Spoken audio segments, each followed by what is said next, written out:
iLabs Radio.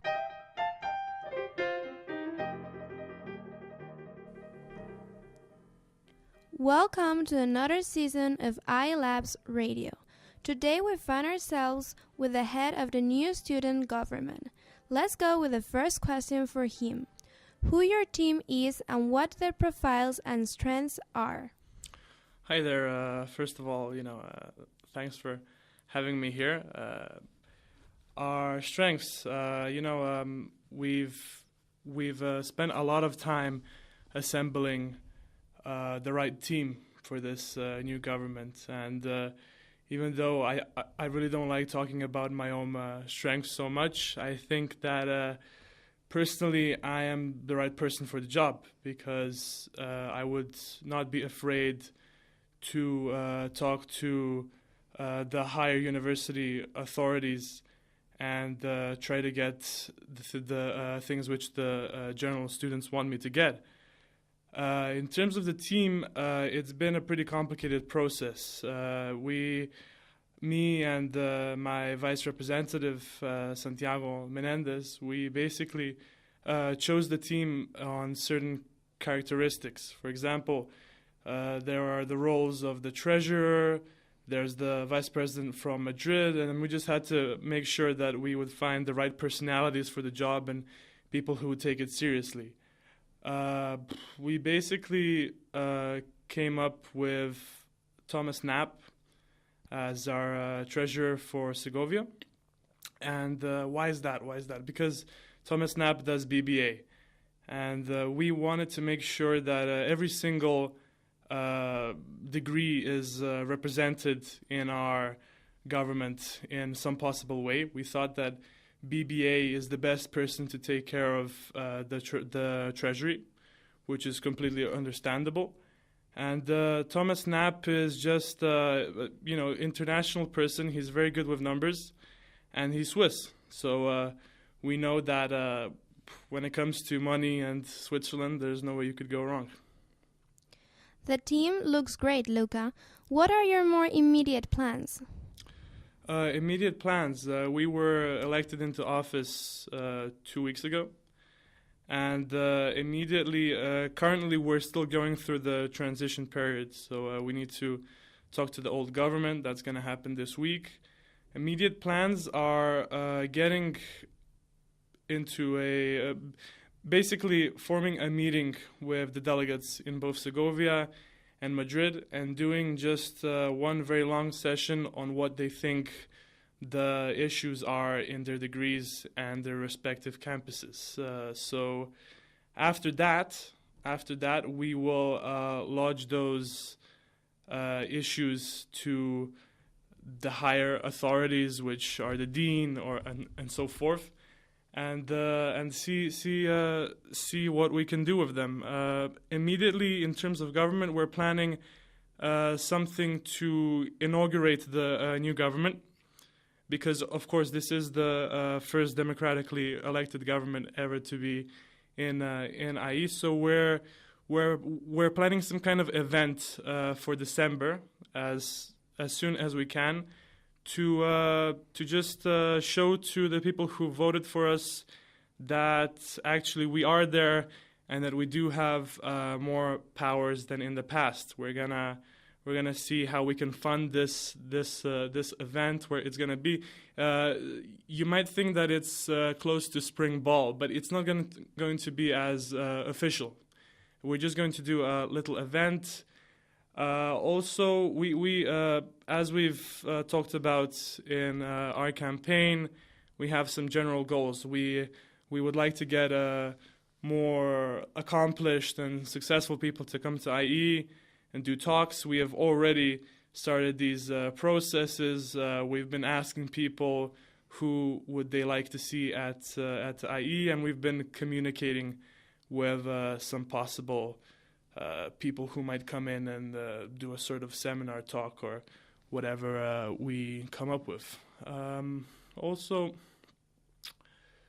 the thing is, it's quite complicated to say what we can do immediately, because without having these meetings with both the dean with the old government. We haven't even got our budget from the last government. So to say right now what are the immediate things that will change or the immediate things that we're gonna go into doing is too soon.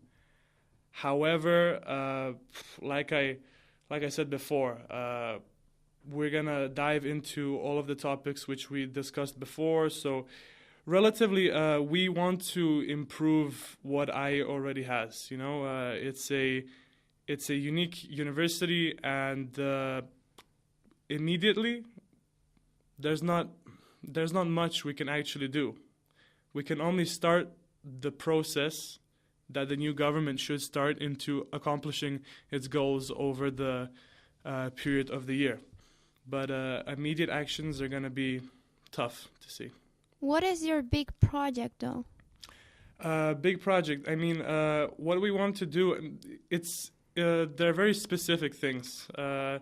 Even though IE is, like I said before, unique, multicultural, we have quite a community here. There are also some things which could be improved. And after talking to the students, it's clear that things like languages, language classes, exchanges, and for example, in Segovia, we have a particular problem with the cafeteria food. These are all, very specific issues, but we aim to address them as soon as possible. What are some of the projects that our former student government launched that you wish to continue developing? As I mentioned before, the previous student government was the first one to ever exist at IE, and they've done an amazing accomplishment. They've built it from nothing. So what we want to continue are ideas like the spring ball, for example. Last year we had a very successful spring ball with people from both Madrid and Segovia coming in. And this year we want to make it bigger and better. So that's it. How?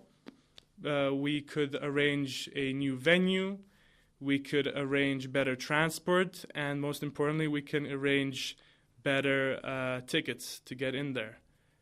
Another thing, generally, the former government, what they did is simply said everything. They started with the government. They assembled their flag. They assembled the delegate meetings. And what we aim to do is we want to take that legacy. We want to take IE government, make it bigger and more powerful. We want to get more funds to be able to support the IE community. A more personal question. How did you come up with the idea of running for head of the student government? Well, that happened last year. It came from the fact that I'm personally a law student, and there were some things which me and my friend Santiago, we didn't really agree with. Personally, I'm not a person that can be very easily satisfied. So when we saw, for example, some problems with the exchanges, problems with the LPC program, problems with the overall IE community, the fact that we're not blended in with the Madrid campus. Both Segovia and Madrid campuses are not very interactive. We don't spend a lot of time together. And so when we found these sort of issues, we said, I personally really wanted this from the beginning because I would like to change these things. I want to see IE truly on the list of big international universities. I want to see it improve both from the inside and from the outside. We want more recognition for IE, and we want IE facilities to improve because in the end, that's going to help all of the students in the future, including me. Finally, what do you think are the main obstacles you'll find when it comes to carrying out your plans? The main obstacles. The thing is, there are not many. We are a young university. These are young degrees, and this is a brand new student government. The only possible obstacles I can see is pessimism, which can be found here and there among the student community because they're not sure what the government can do for them. But this sort of obstacle will be easily overcome when we show them what we're capable of and what the student government can be.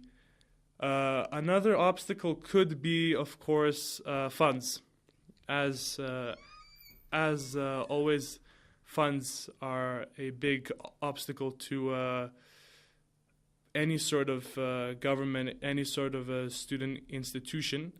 So we will have to look into talking to the university heads and extracting as much as possible for the IE community. That's it. Thank you, Luca, for being here. For all our listeners, bye-bye. I hope you've enjoyed it. And see you soon in our next podcast of iLabs Radio. iLabs Radio.